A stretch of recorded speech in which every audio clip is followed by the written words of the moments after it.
everyone's drinking a bunch of pickle juice, and I'm the guy that's actually drinking the caper juice because I think that that stuff's way better.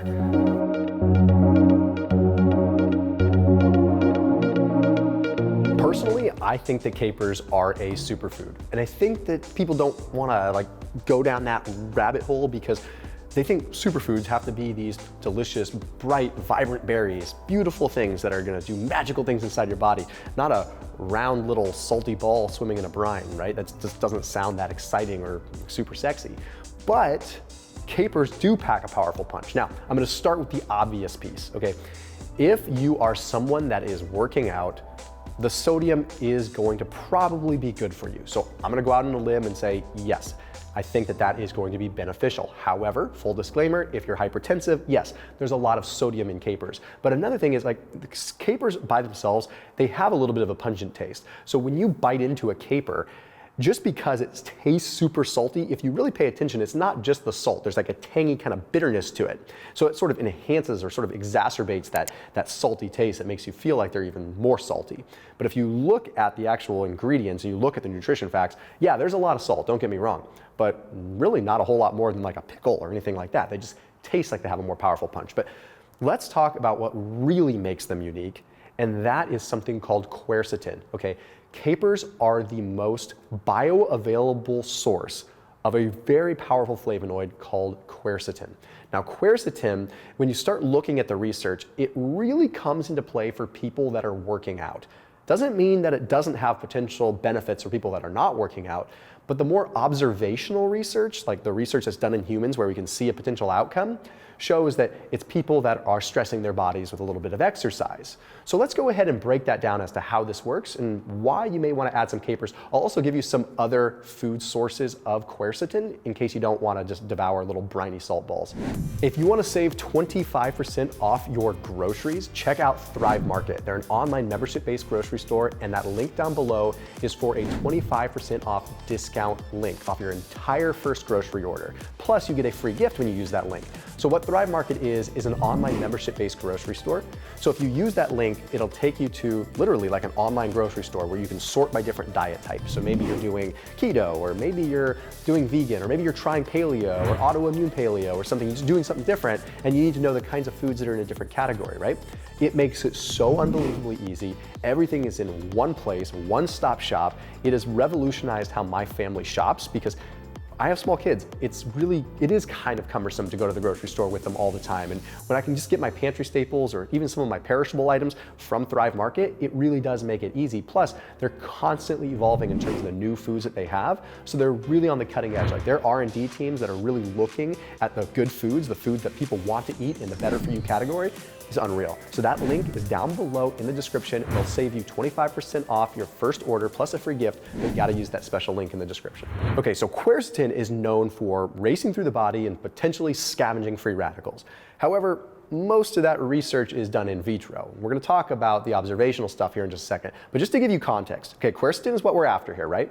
Okay, for a 100-gram serving of capers, you have 230 milligrams of quercetin, okay? The next in line with something that is still pretty high in quercetin, which are gonna be like hot peppers, a 100-gram serving of hot peppers, which is probably gonna send you burning to the toilet anyway, only has 50 milligrams of quercetin. That's still a nice amount, don't get me wrong, but it just goes to show like it doesn't even come close. Like capers are the master when it comes to quercetin. So with quercetin, the in vitro studies demonstrate that it affects what is called things like tumor necrosis factor alpha, okay? So it can affect, inhibits basically the cytokine inflammatory response that can happen from a pathogenic material or from extra stress in the body. So I don't always like to say you should eat a bunch of antioxidants because they're gonna scavenge free radicals. I'd much rather you work with your own system and try to encourage your body to be better at dealing with those things, right? You don't want to become dependent on antioxidant supplements or anything like that. So the other in vitro studies have demonstrated that it can also inhibit what is called lipopolysaccharide-induced interleukin beta in lung cells. What does that mean? Okay, that means the inflammatory response that you might get from, say, an upper respiratory tract infection or something like that. That response could be mitigated by having quercetin in the mix. Could be. Okay, this is all in vitro stuff. So with that, let's take a look at why quercetin and capers might be good for someone that's working out, okay?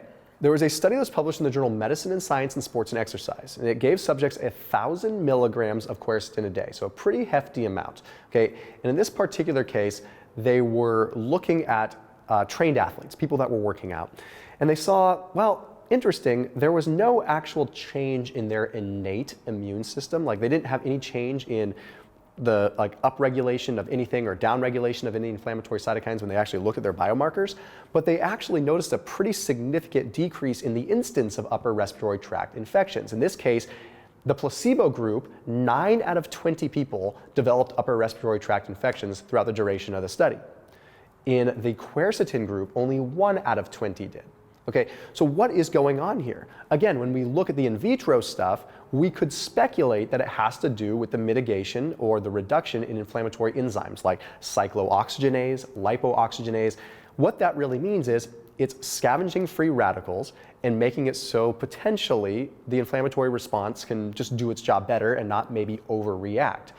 Now, where things get a little bit sketchy is there was a similar study that took a look at very similar things with trained athletes.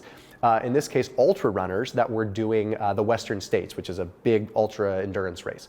Okay, and they found that there was no real change when quercetin was added. They didn't really see any difference, not in their actual biomarkers or in their effects.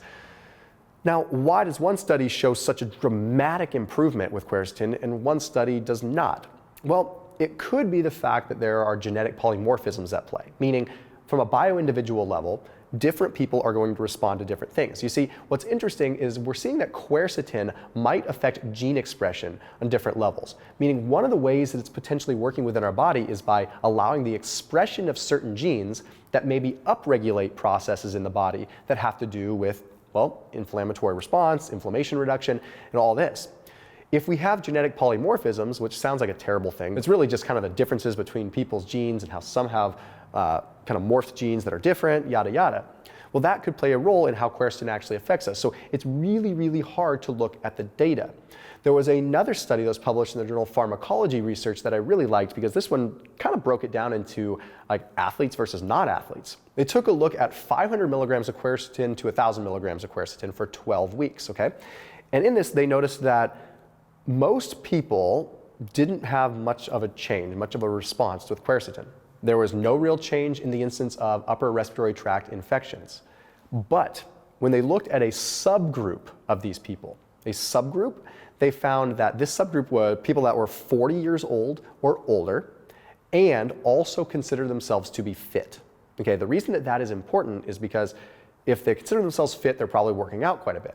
Well, those people, that subgroup, saw a 31% reduction in their total sick days and a 36% reduction in their upper respiratory tract infection symptoms, which would exactly make sense. It doesn't necessarily mean that you're not going to contract an upper respiratory tract infection, which happens commonly in trained athletes because they're pushing themselves a lot.